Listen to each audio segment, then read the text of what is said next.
May disinformation ba ang China sa West Philippine Sea? Alamin natin ang katotohanan.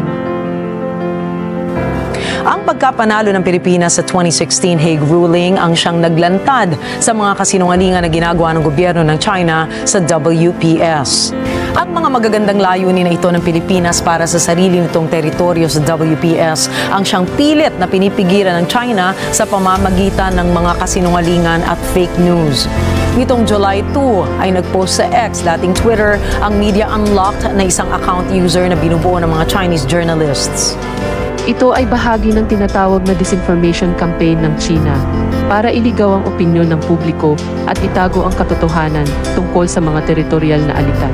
Sa mga susunod na shorts, tatalakayin natin kung paano lumalaban ang Pilipinas sa mga kasinungalingan at paano tayo makakabawi. Mag-subscribe na para manatiling updated sa Philippine Leader Spotlight.